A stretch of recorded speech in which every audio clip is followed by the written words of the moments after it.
Hey, what's up? Courts in Session is going live. Where are you? Dude, the show starts right now. Now? We gotta go. And your Temple!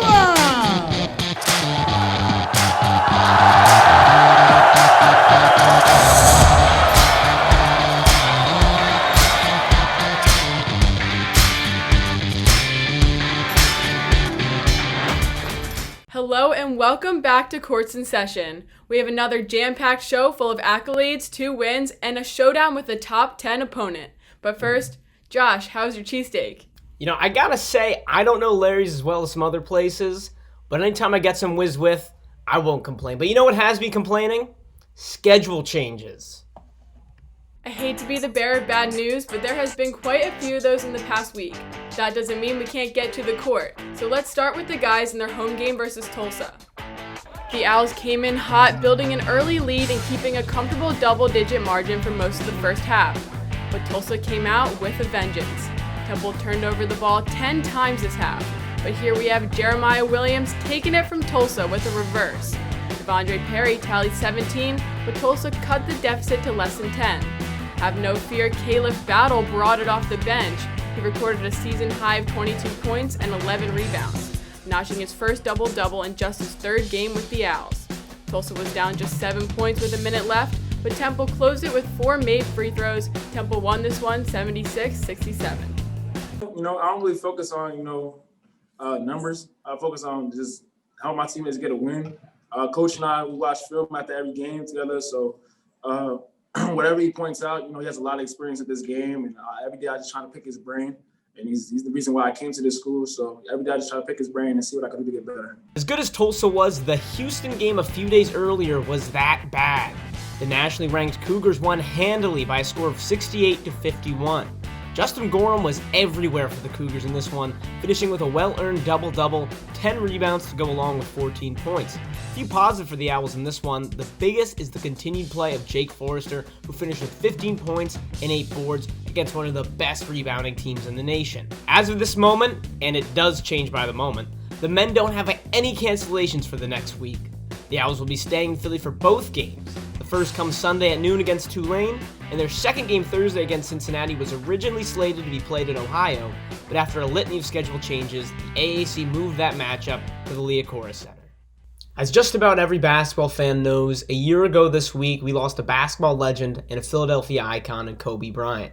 But to Aaron McKie, Kobe was a teammate and a friend, and 1 year later, this tragedy is still sinking in. I saw something on TV, kind of ESPN, I guess. It caught me off guard when I was watching. It's still hard to believe. He was a friend. He was a competitor. And the guys talk about him all the time. So, we spend time talking about the greats and how they were wired and what made them tick and things of that nature. But when I think about Kobe now, I just think about his wife and his daughters that he left behind. And everybody want to talk about the legacy, which is great because we all were fans and we enjoy watching him compete and win and play at the highest level. But I just think about his family. I just think about his friends. I think about his wife and kids. And that's the sad part of it all. But he left a wonderful legacy behind that is unmatched. To the women's side, where the big showdown must wait. The Owls game versus the first-place Bulls was postponed due to COVID protocol, but the Owls will get their chance to knock off the top team later on February 24th. Temple notched a win against the shorthanded Shockers at home on Saturday. Wichita State arrived in Philadelphia not having played a game in 2 weeks due to COVID, but they kept it close until the fourth quarter. The teams went bucket for bucket throughout the game, with Joshua Clinton for the Owls and Trahada Colbert of the Shockers running the paint, each scoring double digits. Asana Alexander scored 12 and threw 7 assists, one of which was to Amani Mayo, who had a corner 3 in the final minute, sending the team on a 10-0 run, giving Temple a lead they did not give up. Final score, 65-55. The Shockers defense focused on shutting down Mia Davis, leaving Joshua Clinton to run the show on offense. The freshman scored a game-high 21 points along with 3 rebounds, 3 assists, and a steal. Her performance earned her the honor of Big 5 Player of the Week. The women are 5-5 overall, but 5-2 in the AAC, sitting third in the conference behind the Florida schools, UCF and USF respectively. Hey, that means Temple's the top team in the conference, not referred to as an acronym. Hardly any movement in the standings, which makes it all the more frustrating. Temple's game against USF was postponed. Temple has shown it can hang with the top tier, displayed in their win against UCF. Aside from that 34-point loss to Houston, the team seems to be clicking. But that true test will come soon enough in February. Not quite the same excitement as playing the first place team, but the women will be heading down to the Big Easy for back-to-back games against the 5th place Tulane Green Wave. After its doubleheader, the team will only have a couple days to get homework done before heading to Cincinnati for a rematch against the Bearcats. It's time to introduce our new and already favorite segment, Judge and Jury, where you can call us your honor, then take to Twitter to decide if our takes are guilty or not guilty.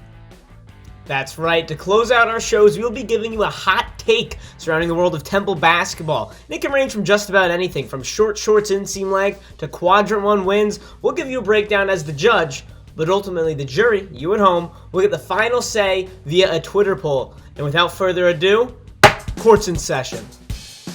Many supporters of the Cherry and White tuned in last Saturday and had dreams of continuing a 13-year streak of beating a ranked opponent, but unfortunately Houston is not just any ranked opponent.